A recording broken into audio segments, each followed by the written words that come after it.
Assalamualaikum warahmatullahi wabarakatuh. Nama saya Muhammad Rifat Cataya dan saya merupakan bagian mahasiswa dari Telkom University Jakarta. Untuk NIM saya itu sendiri yaitu 1020 425 00099. Untuk kali ini izinkan saya membawakan materi tentang manusia dalam perspektif Islam. Berikut selengkapnya.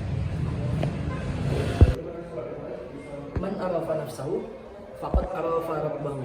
Barang siapa yang mengenal dirinya, maka ia mengenal Tuhannya. Nah, manusia itu sendiri diciptakan dengan akal, dengan pikiran, dan dengan rasa dan tanggung jawab yang ada di diri manusia itu sendiri. Nah, dalam Al-Quran itu sendiri, manusia ditetapkan sebagai khalifah, bukan hanya sebagai makhluk biologis. Hakikat kita dalam mengenal manusia itu sendiri bukan hanya untuk sebagai pelajaran, melainkan untuk dipelajari dan diterapkan dalam kehidupan sehari-hari.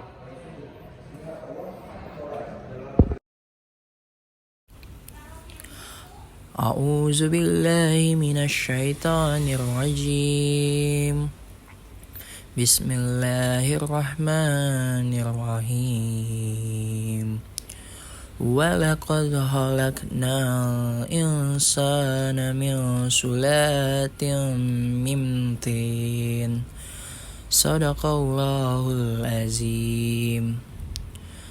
Sungguh kami telah menciptakan manusia dari saripati yang berasal dari tanah. Quran Surah Al-Mu'minun Surah ke-23 ayat 12. Oke, berdasarkan ayat yang sudah dibacakan sebelumnya, dapat disimpulkan di beberapa poin-poin. Yang pertama, manusia itu diciptakan dari tanah. Yang kedua, ruh manusia itu sendiri ditiupkan langsung dari Allah Subhanahu wa Ta'ala. Yang ketiga, dari hal itulah manusia itu lebih spesial dibandingkan makhluk-makhluk yang lainnya, sehingga manusia diberikan akal dan pikiran itu spesial langsung diberikan oleh Allah Subhanahu wa Ta'ala. Mari kita bahas ke materi dan hadis selanjutnya.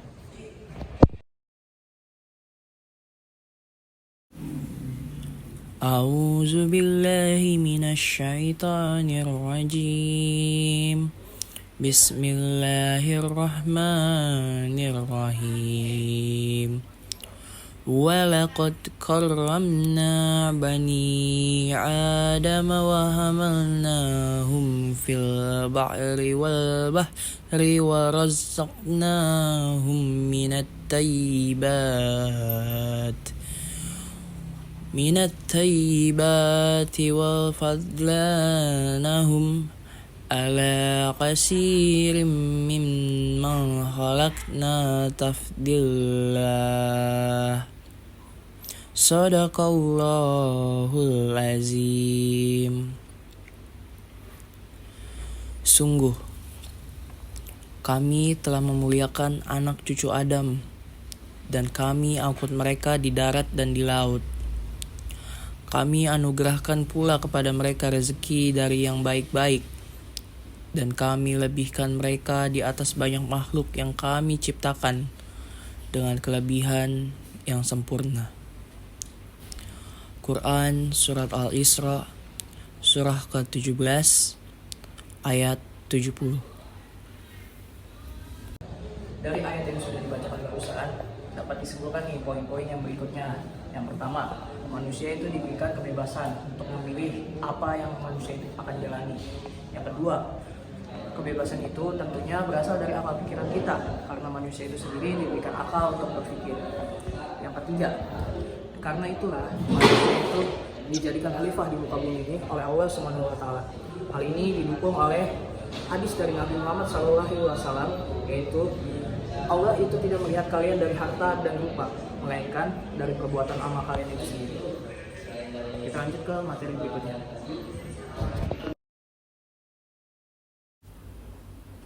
A'udzu billahi minasyaitonir rajim. Bismillahirrahmanirrahim. Wa ma arsalnaka illa rahmatan lil alamin. Sadaqallahul azim. Kami tidak mengutus engkau, Nabi Muhammad, kecuali sebagai rahmat bagi seluruh alam. Quran Surat Al-Anbiya Surah ke-23 ayat 107. Oke, sekarang kita akan masuk ke dalam dimensi-dimensi manusia dalam perspektif Islam. Yang pertama ada dimensi jasmani. Dimensi jasmani itu adalah dimensi badan, di mana badan itu perlu diisi dengan makanan, minuman, dan yang lain-lain. Yang kedua adalah dimensi akal yang digunakan untuk berpikir. Dimensi akal ini sendiri untuk cara kita melatih agar akal ini kita menjadi lebih bermanfaat, yaitu dengan mencari ilmu serta belajar. Yang ketiga adalah dimensi ruh. Dimensi ruh itu sendiri adalah dimensi di mana kita senantiasa berzikir, beribadah, dan mengingat Allah Subhanahu wa Ta'ala, dan semuanya akan kembali kepada Allah Subhanahu wa Ta'ala.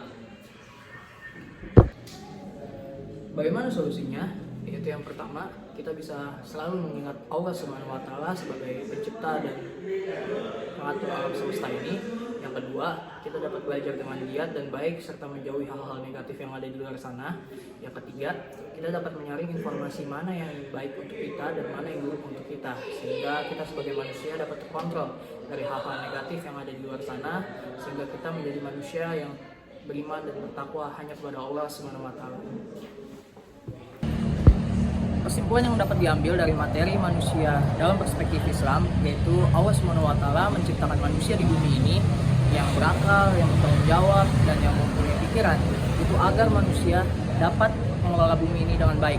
Selain itu, manusia sebagai hamba Allah juga diciptakan agar manusia itu sendiri dapat beribadah kepada Tuhannya. Sekian dari video yang dapat saya berikan pada hari ini. Apabila ada kesalahan dalam ucapan kata, saya mohon maaf. Wabillahi taufiq wal hidayah. Wassalamualaikum warahmatullahi wabarakatuh.